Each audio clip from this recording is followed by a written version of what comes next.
Hello, everyone. Welcome to the Pre-Diet Podcast. I'm your host, Allie Virtue. I'm a functional medicine nutritionist and the owner of Parkside Nutrition. You know, this podcast is all about teaching you the tools about food, fitness, so you can create a truly sustainable, healthy life for you, whatever that may look like. And today this is probably one of my favorite interviews so far. It is with Maeghan Egli. She is an IFBB Pro Bodybuilder.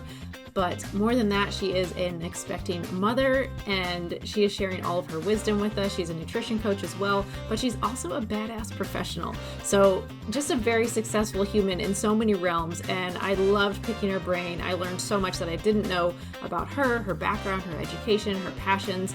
It was phenomenal, and she gives such amazing advice. So you're definitely going to want to listen to this one, and I hope you want to share it with your accountability buddy, your fitness buddy, everybody you know, because there's so much knowledge in this one episode. All right, welcome Maeghan to the Pre-Diet Podcast. Thank you so much for being here today. I'm so really excited to talk to you and just share a lot of your wisdom and things that you've learned along your journey with the people listening.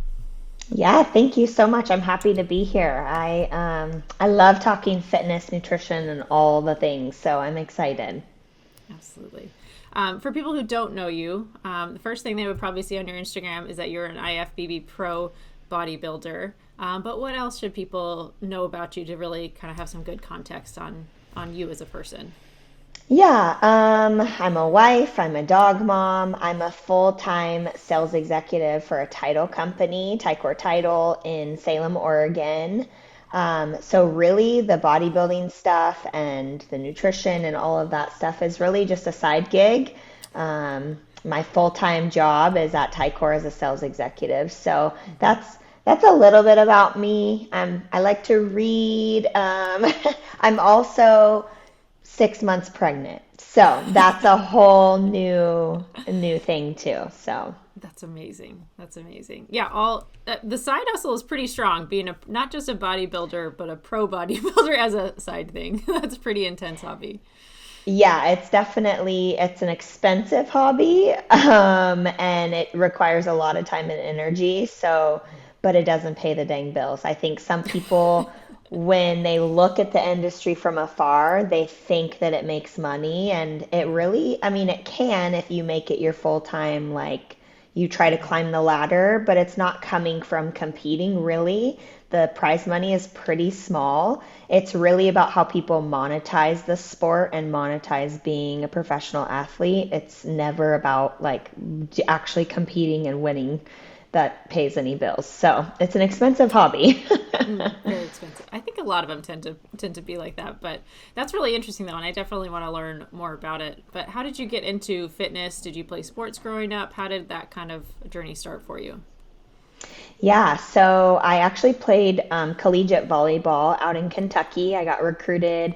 I played 2 years. Yeah, I played 2 years at Clackamas Community College out of high school. I went to McMinnville High School. And then I got recruited from Clackamas and played out in Kentucky at Lindsey Wilson College. And we were great team, top 10 in the nation all the years that I played. And then I had to do an extra year because my degree, my major was psychophysiology, which is biology, psychology together in a sandwich, which was amazingly cool. Yeah, basically how the mind can influence and impact the body. And so I needed another year because I was, when I transferred from Oregon schooling to Kentucky, the credits didn't transfer the same. So with that extra year, I ended up working with the volleyball team for their strength and conditioning. So I ran their strength and conditioning, and then I helped coach with the defensive side of things for volleyball. And that kind of like pushed me into the fitness world, and like I started to fall in love with it. And then I ended up actually coaching like a booty class for all the super amazing Kentucky women out there. It was like Gen Pop came into the gym and took my booty class. And so that kind of was like my initiation into fitness. And then I graduated, came back home, was thinking that I was going to try to get a grad assistant job as a strength coach somewhere, because that's kind of what I was thinking I wanted to do. I kind of shifted gears from maybe medical school. That was the plan. with my degree, and I really fell in love with fitness. And so when I came home, I started working at Tycor. And once you're making money, it's hard to turn away. And so I didn't go back to grad school or anything like that, but I was still training and going pretty hard in the gym because I loved it. And I had a guy approach me and say, hey, you should do a bodybuilding show. And I had no idea what that meant. And I just dove right in.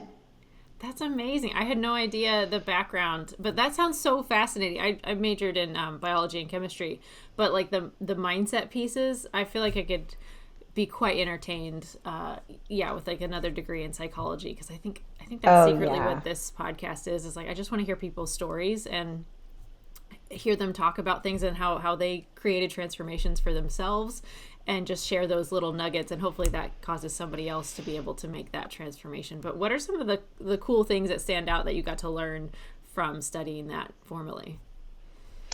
Yeah, I mean, it was actually only the third school in the United States that was offering that specific degree at the time. It was very, very new. And I really loved the psychology classes that I had taken prior, but I wasn't getting enough of them with just the biology degree. And so my counselor had said, this is a new thing, like, are you interested? And I think some of the research stuff that I dove into, like for my thesis to graduate, was on the power of prayer and healing your body through prayer. And I think there was several studies that showed there was no medical intervention, but just the power of people's mindset changing was healing their bodies. And so I think, I had a coach in high school, and he said to us all the time, mental is to physical as 4 is to 1. And I never really understood that until later on. But like, your mental has so much more power, and your mental will actually fail you first before your body. And I think having that degree, it just opened my mind up to like the power of your mind and how it can influence and affect your body. And I think if you coach the mind first, the body will come along, which is probably the biggest takeaway that I got from that degree. And I personally used it. Absolutely. I think that's so true, because I think hopefully, again, my idea with this podcast is like hearing from people that are very successful. And the themes start to come out, right? There's a lot of people are looking for the magic pill, silver bullet, or whatever with fitness, and it's like the same stuff over and over again. But it's like the mental tools of like, how do I get myself to change, or how do I change my behavior? If we can change our behavior, whether it's fitness, whether it's professional stuff, like we're unstoppable. We can do whatever we set our mind to. But studying that formally, I think, is so interesting. My dad, I think, studied psychology, and he's like, don't get a psychology degree, you can't do anything with it. But I'm like, but it's so cool. He's like, everybody knows it's really cool, but don't. For sure. No, I 100% agree. Yeah but it was cool because you can kind of transfer it later. Absolutely. I bet that's so helpful, like with nutrition clients, and especially bodybuilding, which requires so much discipline and mental fortitude. It's not just grinding through the workouts. It's probably the easier part of all of it comparatively. Yeah. Even sales. I mean, there's literally degrees psychology of sales. So like, I think the psychology as a study has kind of changed a little over time, and it's more valuable, but it's hard because just doing the psychology degree, I was like, no way. Because same thing. I heard people say that. They're like, you can't do anything unless you're going to be a professor or teacher later. Yeah, absolutely. Which is not what you want to think about necessarily, but it is, the kind of cold hard truth of it. But yeah, that's amazing. So cool. I had no idea of your background in sports or training. And did you ever do personal training, or did that kind of fall to the side after once you got working in the professional realms of things? I did a little bit of personal training just for free, just to kind of like I had friends that were like, you're kicking butt, like I want to join in with you, or can you help me too? And so I did it just for fun, but I never really did it until I think it was 2023 that I started it officially. So yeah, but before that I didn't do any personal training. Just the group classes. That is fun. That energy and that just like environment when people are getting excited about it, I feel like is pretty addictive. as the Yes. coach, because you're just seeing people thrive and it's so much fun. Yeah. So once you did that first bodybuilding show, was that kind of it from there and just kind of dove into it as like your new sport since volleyball was over? Was that your next thing? Yeah, I mean, I did my first show, and if anybody know, I'm gonna assume not a lot of people know I a don't lot about know. the Yeah. bodybuilding industry, right? So, um, when you go in for your first show, basically, like, if you win your class, which is like your height division for females bikini, that's great. And then if you win your class, you go in for what's called the overall, which is like basically you beat every height class and won the whole show. So I ended up doing that on my very first show, which is pretty rare to do. Yeah. And so I think the fact that I was successful early on, like right away I won. And I had people telling me backstage, like, you're qualified for nationals. And I had literally no idea what any of that even meant. And so because I was good at it in the beginning, I think it kind of pulled me in. And then I was hooked. And then I did a second show and I did the same thing. I won the whole show, won the overall, which again was very rare. And so I was like, ooh, I think I really like this. And I loved the fact that with bodybuilding, it is so mental. Like your body matters 100,000%, of course, but the days where no one is watching and it's you just holding yourself accountable, it's very mental, and it's how are you showing up for yourself today. And it's not necessarily, yes, you're competing against other people on stage, but really it's that daily like grind where you're winning every single little thing throughout the day. And that's kind of what also hooked me, is I loved that it was so challenging and you could still have little mini wins all the time. Absolutely. How do you become pro? Because there's bodybuilding, right? Is that like the amateur, and then there's an IFBB Pro is like obviously Yeah. another level. Yep. So there's the NPC, which is the amateur level. And the way you climb the ranks is, so at an NPC show, you would have to win your class or win the overall to get qualified for a national show. And then you would go and compete in national shows. And depending on the show, a lot of times you have to either win your height division, and this is for bikini. I'm only speaking on bikini. Other divisions sometimes do it differently. But you'd have to win your class at a national show, or some national shows you have to place first or second. And then once you do one of those things, you're considered a pro. So you get your pro card. And they actually just updated the rules this past year, where if you don't compete in a pro show within 3 years, you actually lose your pro status and you have to go back in. Yeah, which has been a little controversial, but Yeah. um, yeah, so you would lose your pro status. You have to go back through that circuit of amateurs and national shows, and yeah. But once you get that pro card, as long as you're competing, you can hold it forever. And the crazy thing is, actually, if you get your pro card in bikini and you decide you want to try a different division, like say I wanted to try, there's a new division called Fit Model. And if I wanted to go compete in Fit Model, I would compete as a pro. Even though I didn't get my pro card in that division, you can compete in any division as a pro at that point. Interesting. Yeah, it's very strange. That seems harsh taking your pro card if you don't keep competing, because it's not a part-time hobby. It's every every day of the year. Yeah. Well, When and you're you have these huge guys that are like, in order for the big bodybuilders to make changes over time, sometimes they have to be off stage for 2+ years to put on muscle. And like for them to lose it, that'd be difficult. And then for me, here I am, I'm pregnant. So I'm like, you're not going to compete for a little bit. You're kind of going to be yeah, busy. That's rude. uh-huh, yeah. So it's interesting. We'll see how it all pans out. They change things all the time within the industry. So I could see people like coming together and And you're trying to like, get that no. changed. Yeah. Yeah. Gosh. You talked about having to win like every single day, which I love that mentality. but when you're coaching nutrition clients, and I talked about this with Devin Grogan's too, of like the degree that he's paying attention to things. And I've heard you talk about this before, of like always having your meals prepped, kind of as a preference, but also like you have to as a pro bodybuilder. What are some examples of like things you have to pay attention to as a professional bodybuilder versus like your nutrition clients? Because I think a lot of general population people kind of tend to hold themselves to kind of higher standards than necessary if they're just generally wanting to be fit and healthy. Yeah.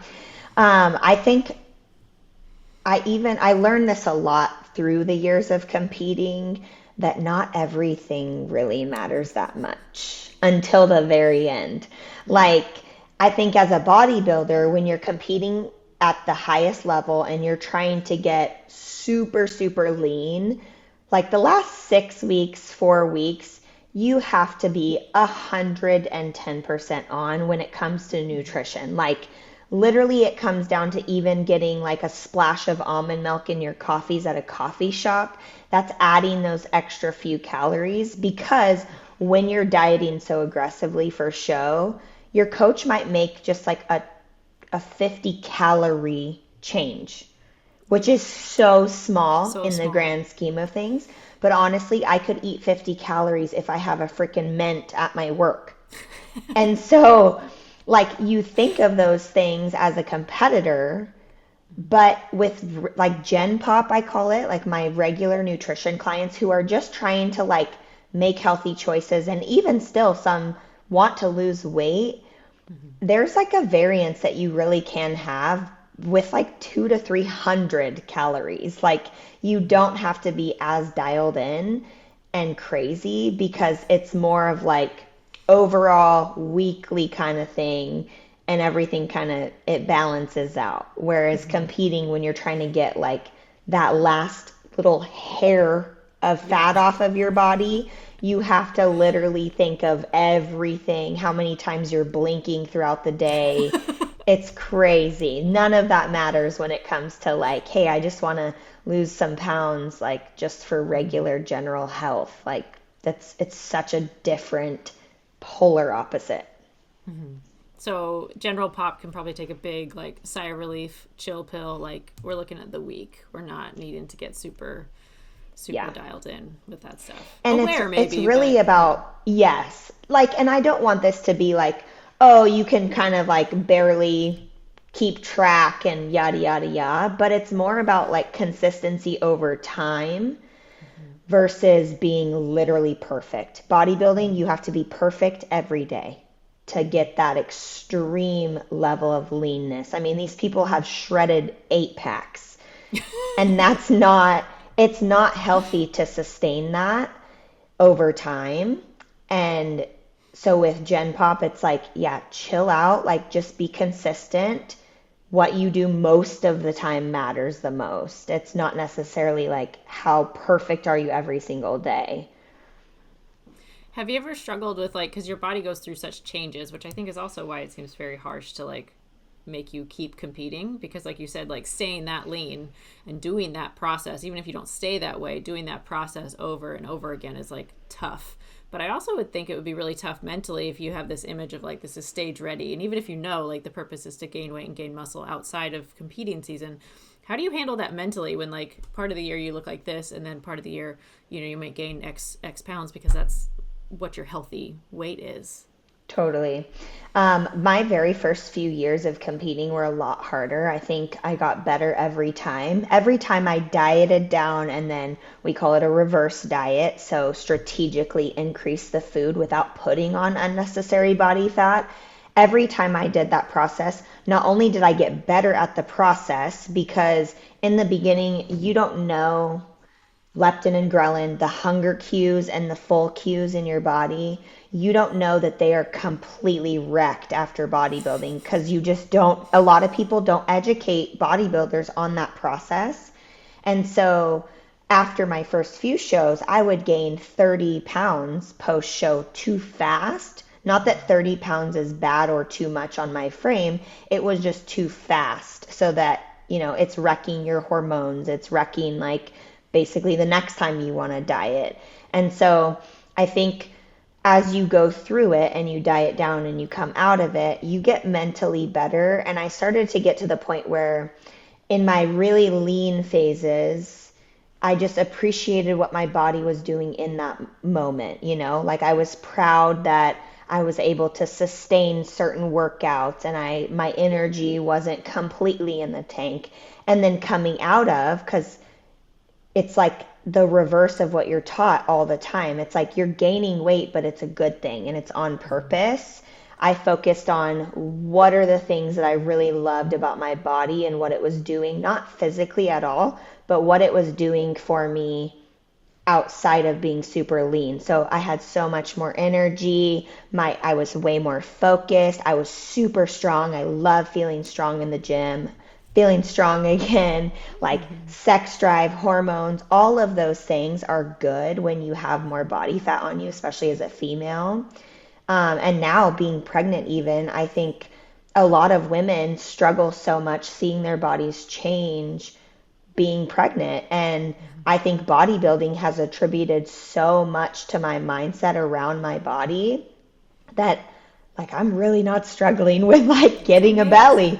Yeah, which is I know it is so rare and it took work. That's the thing. I don't want people to think like, oh, she's just one of those people that just doesn't care or whatever. It's because I've done bodybuilding for a decade and seeing my body go from super lean to not super lean and having some of that body dysmorphia, you get better every time and starting to appreciate like, what am I super happy that's not physical with my body right now? Like, what is it doing for me? And I think that made it a lot easier over the changes physically. That's amazing. Yeah, because I know like women in general, like we have those phases or those tendencies to be like, oh, well, I hear this all the time, which now if you say it out loud enough times, it sounds silly of like, oh, I just want to get back to my like high school weight or whatever. And it's like, I don't want to look like a 16-year-old. Yeah. Like I like looking like a full grown woman. Yep. Yes. But everybody says that. And I hear guys say that too, but it's like, be honest. Do you want to be like that lacking in muscle like you were in high school? Like, there's other things to strive for now, but I think that's so important, just having that appreciation of what your body's doing for you. Yeah. And I mean, it was never talked about in high school. Like you hear girls and they're like, oh, I don't like my this, I don't like my that. And oh my gosh, if I knew in high school, like you can literally build the body you want through strength training and nutrition. That is the coolest thing ever. Like, I feel like we should be telling everybody about that. Like, you don't like your legs, you can change them. You don't like your arms, you can change them, which is so cool. Like when I have clients and they get like attached to the body or they're like, I don't like how I look right now or whatever. I'm like, it's a good thing we wear a different body every day. Like next year, you're not going to be in the same body. Even if you change nothing, our bodies just change. And so like, don't get attached to the body you're wearing today because it's going to be different in a week. It's going to be different in 5 months. And it's about how you're deciding to change it. But regardless, it's going to change. It just depends on, are you morphing it and creating it, or is it just changing how it's wanting to change over time? Oh, that's such a good message. Because like, when we talk about like, we should focus on the things you can control. We can't control aging to an extent, like time will pass, but you can change. And that's why I think nutrition is so cool and why I kind of gravitated towards that over medicine as well. Of like, you eat every day. Hopefully we exercise multiple times a week, if not every day. And like, those are totally within my control. And I think you're right. And Devin said the same thing. He's like, I just thought it was so cool artistically of like, I can change the way that my body looks. And, I wanted to know what your thoughts are when women say like, I don't want to get too bulky or I don't want to accidentally. I know. Thank you. That's what that kills me. I'll always laugh. Like I always start with just laughing when they say that. But I'm like, I'm over here trying my hardest to get bulky. I've tried for years to get bulky. Like, It is not easy. You're not just going to sneeze, pick up a weight, and you're going to be Arnold. Like, it is so hard. And you have to be dialed over time. I mean, I think even competitive bodybuilders spend years trying to put on a pound of muscle. And so when people say that to me, I'm like, girlfriend, I promise you.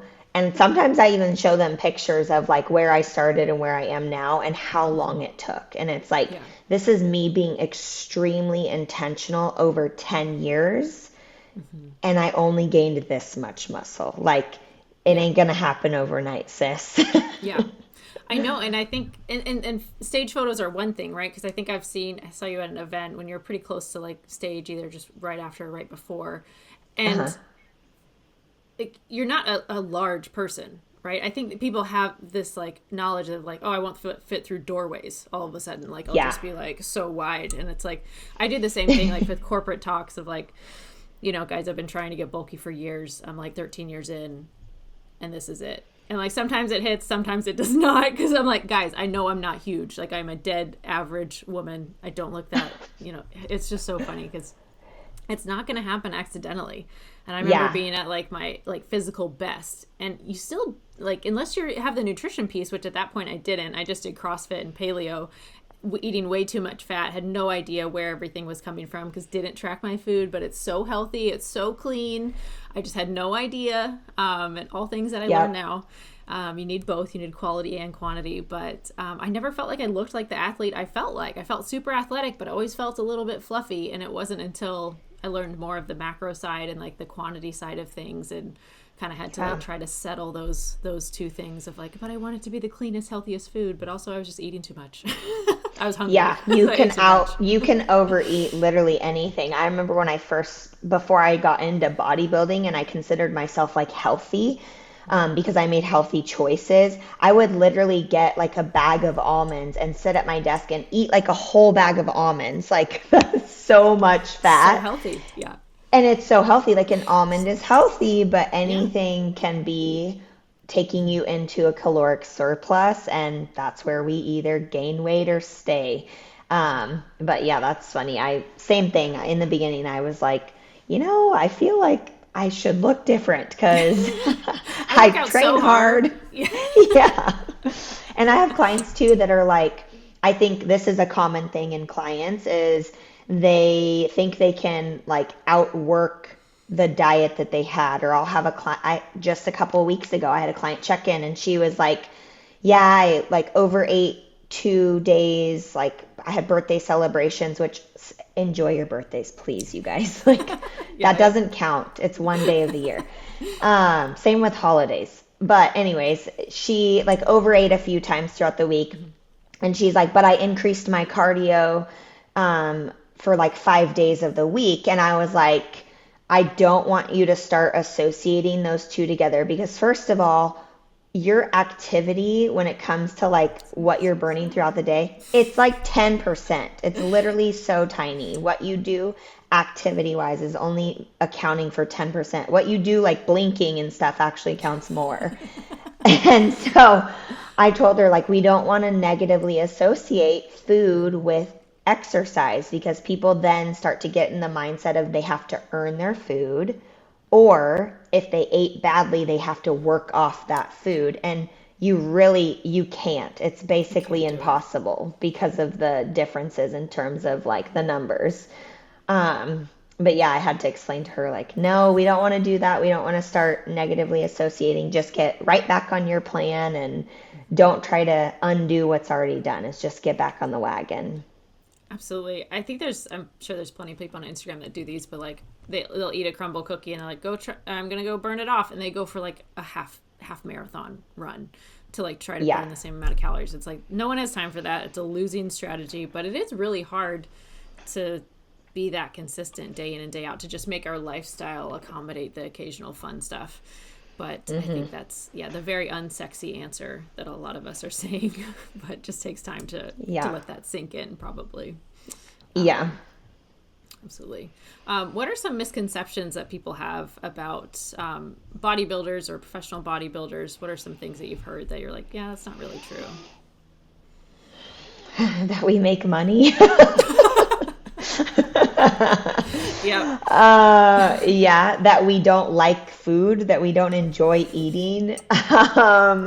Like, let's see, what else? That we I mean, this is hard because I feel like sometimes I'm an anomaly in the sport, but I really love just the day in, day out training and like Mm-hmm. the stuff besides the day of show.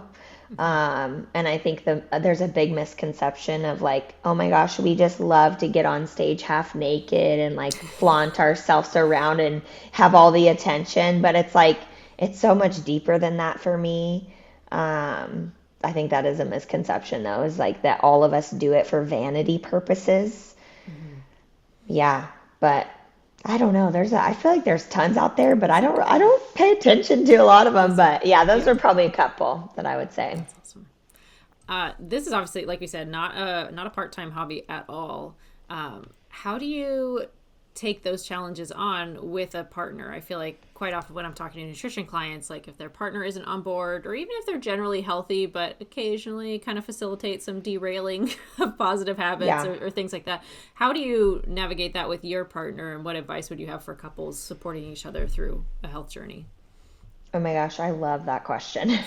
I think in the beginning it was really, really hard. And it was hard because my husband and I, when I very first got into bodybuilding, we were just starting to date. And so he even told me like later on, he's like, I knew that I wanted to marry you because you and I got through that really hard season of you dieting to an extreme level. But over the years and over time, we've gotten so much better. And I think just as having the conversation about why you're doing what you're doing and your goal. And I think if you're in a committed, healthy relationship, your partner is going to want to support you in whatever it is. And Mm-hmm. so if they understand the why behind it and like truly what your goal is, they're going to be supportive. So that first and foremost. And then the other thing when it comes to like bodybuilding and competing or even dieting is you are your own person. You are making that choice because you want to make a change. It is not your spouse's thing. Like, if he doesn't want to do it, like, that's on him, and you made that choice for yourself. So, to put accountability on somebody else, that's like the whole old saying of like, if everybody else is jumping off a cliff, are you going to jump off the cliff?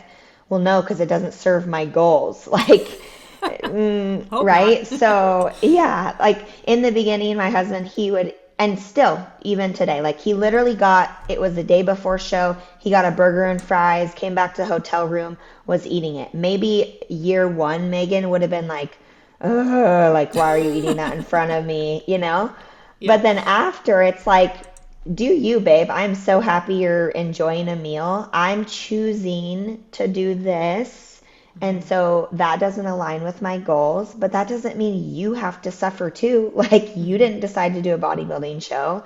I think it's just massive accountability and then also your spouse knowing your why and being able to support you because 100% he's right there like you got it, babe. You can eat just that chicken and veggies. I know it's for the day. Like that's first call outs right there. Like That's just amazing. supportive.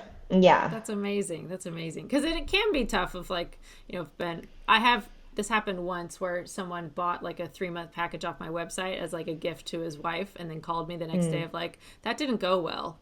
Can I get a refund? And I was like, Because it was his yeah, choice. yeah. I'm sure like well intentioned of like, she'd been talking about it for a while and here I want to support you. But yeah, not the way to like initiate that probably like have a Yeah. conversation first, but I love that it's not like, yeah, Megan, you really need to lose some more weight. It's like that show day, it's race day, it's your competition, it's what you're striving for. But I think that is hard to do. But I love what you said. It's kind of like extreme ownership, right? We can have preferences, but it's a preference. For I would prefer my spouse to be, 100% maybe dialed in with you, but that's a preference. That's not something you can control. Like you said, he's his own person. If he really wants a burger, like you've chosen a different path or a different competition to sign up for. I think that's really important Yeah. because I see so many people just kind of use it as an excuse. It might be a fact of life, but it's like it there's more within our control. Like he can have a Yeah. burger, you can have a salad, or whatever it is. Like what you're choosing is still there's still other options. Yeah, and I think, I mean, we're in a culture where, I mean, every culture, I swear, it's very food focused. And I think we're grown up and raised to think that food is a communal thing, like it, you know, especially with your spouse. It's like you go to a meal, you eat a meal together, but nowhere in the rule book does it say what you're literally eating has to be the same. It's about the time you're spending with the people around you and how you're communicating during the process. So it's so much more than just food. So I think using it as an excuse of like, oh, well, he got pizza, so I had some slices, even though that doesn't fit my goal that I discussed with you in the beginning. It's like, okay, well, who signed up? Was it you or him? Yeah. Like, Yeah. Yeah. He and me might have different goals. How do you coach clients through that? Because it's one thing, I think, to, you know, like Jared will say, yeah, it's my responsibility to feed himself, regardless of what's going on. It's like, I have special food requirements, like I have to feed myself, which I really appreciate. And the same thing, he's never been like, Allie, you can't have rice, or Allie, you can't have these starches in the house because like I can't tolerate them very well. He's always, you know, owned that piece. But how do you help clients through those dynamics in their relationship or those social situations where, yeah, it's your birthday? How do you find what is truly sustainable for that person? Because it could look different depending on the person. But how do you help them find that kind of level? I think, I mean, it's commonly heard or said, like the diet or the plan that works the best is the one that works for you. And I think just being really upfront in the very, very beginning, not waiting 5 months in, but like in the very beginning when clients are starting with me, we discuss like, what do I need to have every day? What is something that I really like to eat? Or is my last meal with family and it needs to be like flexible and I need to have different options. I think just communicating, if you're hiring a nutrition coach in the beginning, with what actually fits in your life. Because if there's too much resistance, like to get there, it's not going to stick and it's not going to be long term. So creating things that are sustainable over time. And that means being really freaking honest with what your day-to-day looks like. Like, I think people get in this mindset of like, I'm going to lose however much weight, or I'm going to start a diet and I'm going to radically change my life to do it. Instead of thinking, how can I make a few new habits fit into my already life? Because your life is basically not going to change. There's not a lot that you can change, especially moms, people in relationships, like your schedule, people that work. It's pretty set that you're going to have some things that come up because that's life. And I think just being in the beginning, if you do want to make nutrition changes or just physical changes or whatever, strength changes, being extremely honest with yourself in the beginning about what you need to be successful, because the reality is it's pretty freaking easy to make a diet or macros or whatever fit into whatever lifestyle. That's the way that I coach, is like I do macros. And so you can really eat whatever you want if within reason, like focusing on whole foods mostly, but you can kind of make whatever work if you need it to. It's flexible.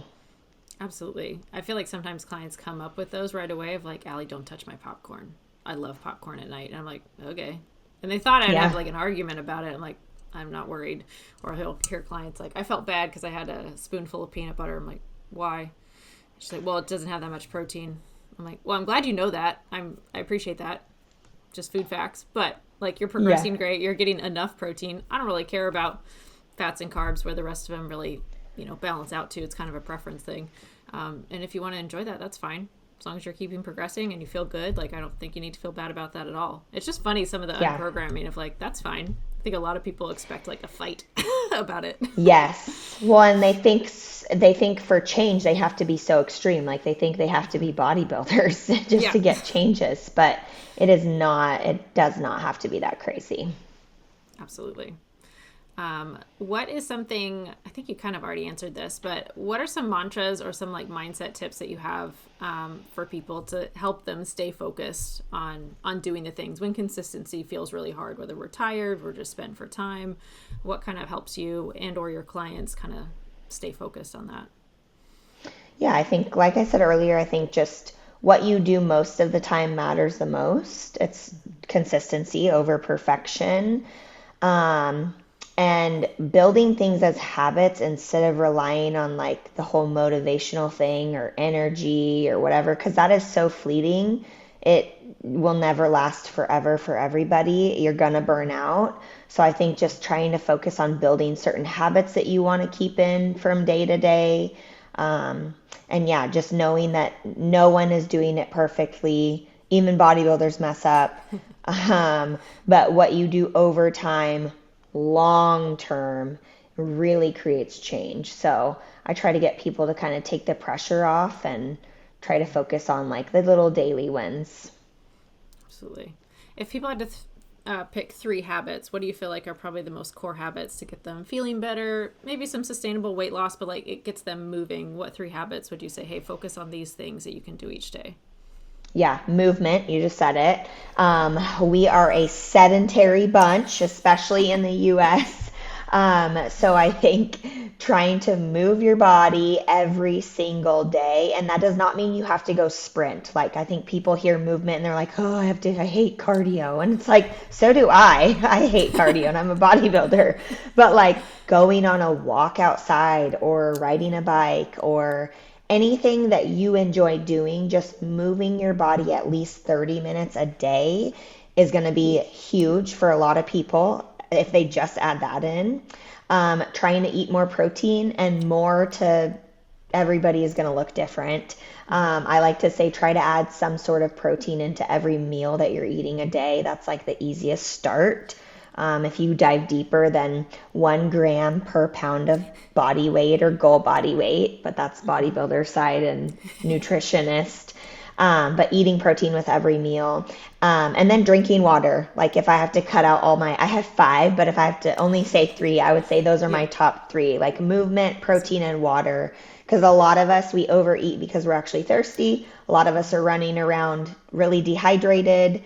And our body is mostly made of water, so give it water so that it can function properly. I mean, digestive system, our skin, all of the things come from being really hydrated. So those are probably my top 3. If people want to start to see some changes without going crazy into the weeds of things, increase your protein, move your body, and drink more water. Awesome. What are your other 2? Veggies in every meal, like fibrous veggies. And then what was my other one? I want to say strength training, but I feel like that's not one of the 5. If I say them in my order, they always stick, but now I'm drawing a blank. So no worries. We'll just say it's those 2. Strength training, awesome. So lifting weights, and then veggies with every meal. Awesome. Yeah. How long should someone be doing those things before they say, oh, I'm not seeing any progress?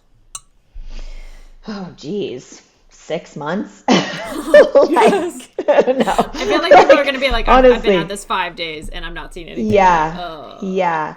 Change is freaking slow. And I like to account for, maybe that's dramatic. We'll say 4 months. We'll take it a little lighter. But change happens slowly, even when people are really perfect. Change happens very slowly. And if we're not tracking, I'm a big fan of tracking, because if you can track, you can count. If you know the numbers, you can make adjustments and make educated adjustments. But if we're not tracking and we're just adding in those things, just lifestyle wise, I would give yourself 4 months, honestly, because even my clients that are dialed and they're checking in weekly with me and I have them set on macros or whatever, their changes take time, like a lot of time sometimes. And so I think giving yourself like 4 to 6 months before you start getting pissed off, then that's probably better. Agreed. It's just like not something you can put on a billboard. Like it's not a 30-day shred or anything, but like if someone does want that, which I'm happy that it's becoming more like kind of in vogue to be like, I want it to be sustainable. I feel like, the positive social media influencers and or educators as well, like people are coming to be saying like, but I want it to be sustainable. But I'm like, I love that. Yeah. But then I know it's actually educating what that means. And it is really frustrating. Like I've been at this 6 months of like, been at this 13 years and I don't, automatically look like a bodybuilder by accident. Yeah. Like it takes so much intention to do that. But what's the most fun part of being a coach and helping someone create that transformation for themselves? Probably just seeing them do things they didn't think they were capable of, especially when it's like, I have a lot of clients that are nutrition clients only, but they still like go to the gym, they work out, they do classes. And it's super cool when they're reaching out to me and they're like, oh my gosh, I just hit a squat PR. Like I'm super strong in the gym. And it's like that, hearing them do things that they thought they could never do, especially with just changing something like their food that they're eating every day. I think hearing clients break barriers and like just build that confidence that they can do something that they said they were going to do. I think that bleeds into everything. Like hearing a client be really just proud of themselves and be like, hey, I said I was going to do this and I've been doing it. That's so cool. And it makes me super happy. Yeah. That's amazing. Kind of piggybacking off of that, what do you listen for, or what sticks out to you when clients, you know they have it, like this person's going to be doing this forever, like I know that these habits are really sticking? What kind of, I don't know if it's a phrase or like what sticks out to you, be like, okay, this client's got it, I'm not worried about them? I think when they go on vacation, honestly. Good one. Yeah. Yeah. When clients go on vacation and I tell them, I'm like, hey, don't think about it. Like, I want you to enjoy your vacation. I give them the little 5 things, like try to hit protein and eat your veggies, drink your water, move your body. And when they come back, scale hasn't changed. They weren't tracking or like whatever, but they were like, I just really wanted to move my body and I wanted to eat protein. So when they make those changes, like on vacation or when they're kind of out and about, like I had a client that she was gone all day long because she had her son had a baseball tournament. She didn't take her food because she didn't think she was going to be gone that long. And instead of like her past self would have been, oh, we're just like driving through McDonald's or whatever, getting something, she went to a grocery store and like got some.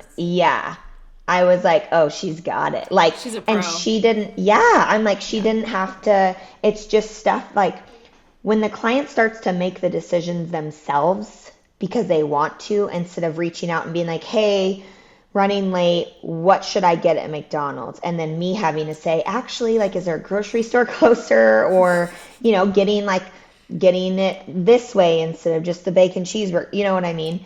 I think when they start to make those choices without even asking, because it's how they're focusing on how they feel.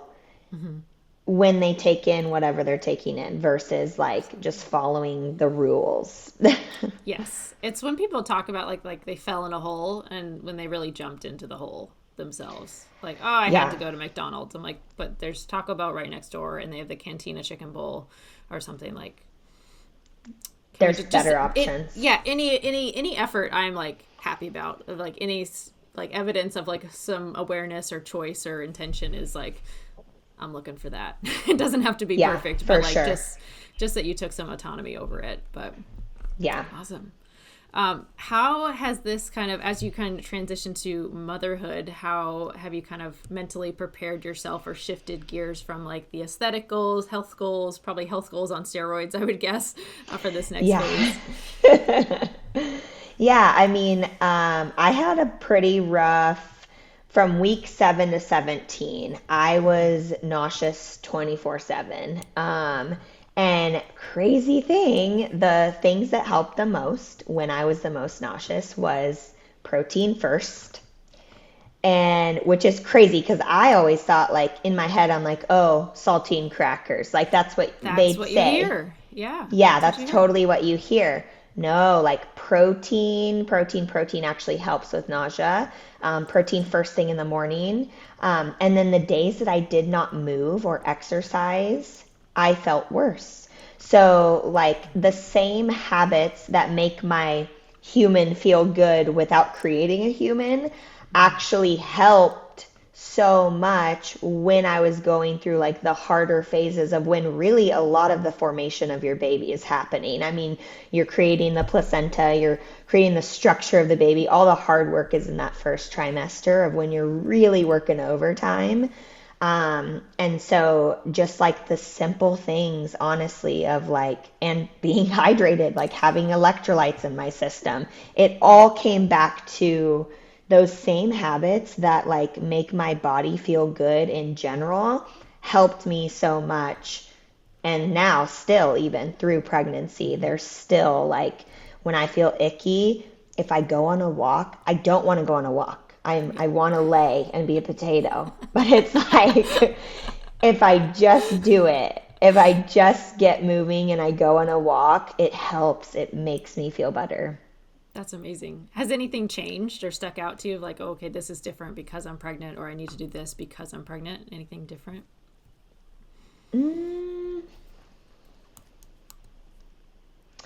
Trying to think. I mean, exercising has been pretty the same. I don't, okay, I will say I don't go to like absolute failure hitting my top sets, because that's just not my goal right now. I'm just trying to like maintain whatever muscle that I have. Um, but not a ton. I wouldn't say, I mean, in terms of like rigidity, I got pregnant 8 weeks post show.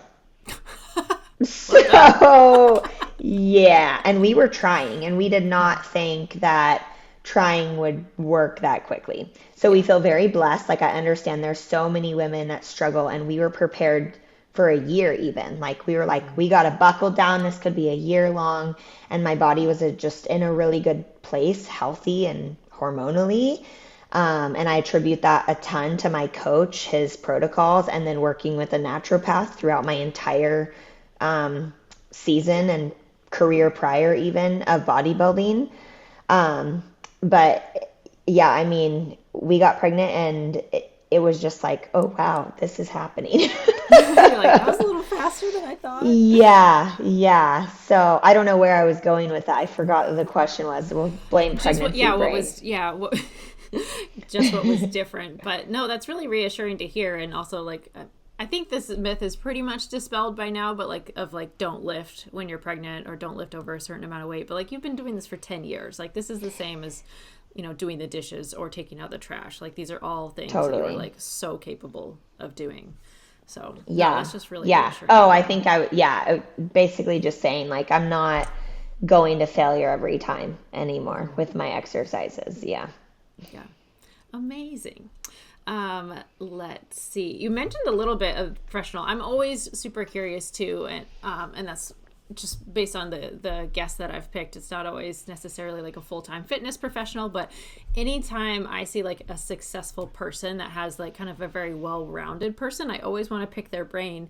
And same for you. Like your professional life, I feel like just exudes discipline, and I know your background as a bodybuilder, so that makes a lot of sense to me. But how have those kind of two worlds helped each other out, like your discipline in the bodybuilding translated to like a very good career?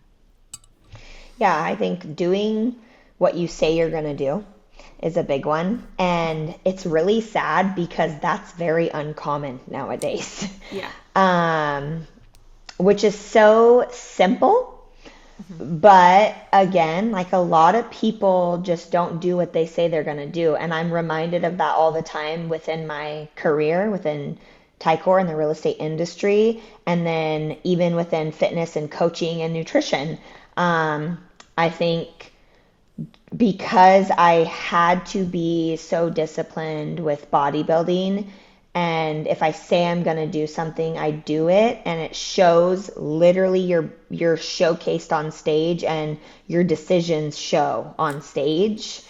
And that just bled into everything that I do. Like if I say I'm going to do something, I do it.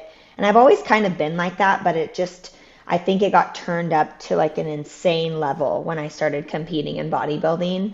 And I'm just pretty obsessive when it comes to success and doing what I say I'm going to do. Absolutely. I mean, that's a sport where like you can't pay your way out of it. Like it's your actions. Like I like to ride horses, and sometimes people say like, well, it's just the horse that does it. I'm like, well, yeah, you can buy a really fancy horse, but like a fancy horse doesn't mean it's an easy horse to ride, and things like that. But there's absolutely nowhere to hide, literally.